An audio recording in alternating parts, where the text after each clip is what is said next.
Hello friends, வணக்கம். Welcome back to Happy Homemakers Kitchen. எல்லாரும் நல்லா இருக்கீங்களா? இன்னைக்கு மேங்கோ மில்க் பேடா எப்படி செய்யறதுன்னு பாப்போமா. ஒரே ஒரு மாம்பழம் இருந்ததுன்னா போதும், குயிக்கா ஒரு 10 நிமிஷத்துல இதை செய்து முடிச்சிடலாம். வாங்க இதை இப்போ எப்படி செய்யறதுன்னு பாப்போம். ஒரு மீடியம் சைஸ் மாம்பழத்தை தோல் சீவி இந்த மாதிரி நறுக்கி எடுத்துக்கோங்க. இதை மிக்சியில் விட்டு தண்ணி இல்லாமல் இப்போ நல்லா கெட்டியமாக அரைச்சி எடுத்துக்கலாம். இந்த மாம்பழம் நல்ல ஸ்வீட்டாக இருக்கிறதுனால நான் 1/4 கப் அளவுக்கு சர்க்கரை சேர்த்து அரைக்க போகிறேன். ஸ்வீட் கொஞ்சம் கம்மியாக இருந்ததுன்னா நீங்கள் 1/2 கப் வரைக்கும் கூட சேர்த்து அரைச்சிக்கலாம்.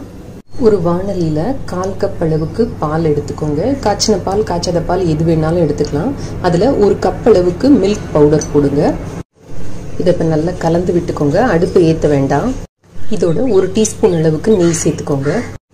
1/2 கப் அளவுக்கு கண்டென்ஸ்டு மில்க் சேர்த்துக்கோங்க.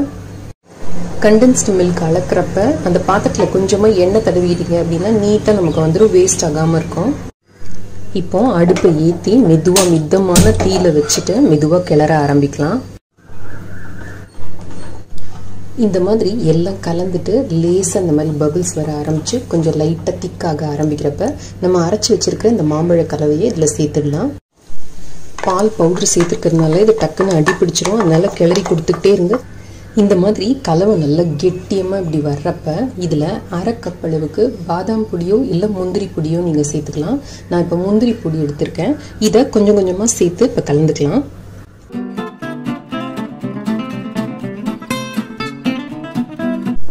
சேர்த்து இப்படி கை விடாமல் கிளறிக்கிட்டே இருங்க. கொஞ்ச நேரத்தில் கலவை இந்த மாதிரி ஒட்டாமல் பந்து மாதிரி சுருண்டு வர ஆரம்பிக்கும். இந்த ஸ்டேஜில் நிறுத்திக்கோங்க அடுப்பை. இதில் இப்போ உங்களுக்கு தேவையான நட்ஸ் ஏதாவது வேணும்னா தூவிக்கலாம். நான் இன்னைக்கு பிஸ்தா தூவிருக்கேன். இதையும் சேர்த்து நல்லா மிக்ஸ் பண்ணிவிட்டு இப்போ ஒரு தட்டில் கொட்டி நல்லா ஆற வைக்கலாம். இந்த மாதிரி ஒரு தட்டில் கொட்டி நல்லா ஆற வச்சுடுங்க. சூடு ஆறினோடனே கையில் இந்த மாதிரி லேசாக நல்லா நெய் தடவிக்கோங்க. தடவிட்டு ஒரு சின்ன பீஸ் எடுத்துக்கோங்க. உங்களுக்கு எவ்வளோ பெருசாக வேணுமோ அந்த அளவுக்கு எடுத்துக்கோங்க. எடுத்துட்டு நல்லா உருட்டி உங்களுக்கு எந்த ஷேப்பில் வேணுமோ அந்த ஷேப்பில் இது பண்ணிக்கலாம். இது மேலே ஒரு பாதாமோ இல்லை பிஸ்தாவோ இல்லை ஏதாவது ஒன்று அழகுக்கு இந்த மாதிரி வச்சிடலாம். இல்லை உங்களுக்கு வேணும்னா ஏலக்காய் பொடி இல்லை எசன்ஸ் ஏதாவது ஊற்றிக்கிறதுனா கூட நீங்கள் ஊற்றிக்கலாம். நான் அதெல்லாம் எதுவுமே சேர்க்கல, ஏன்னா அதில் மாம்பழ வாசனையே நல்லாயிருக்கும் அப்படிங்கிறனால.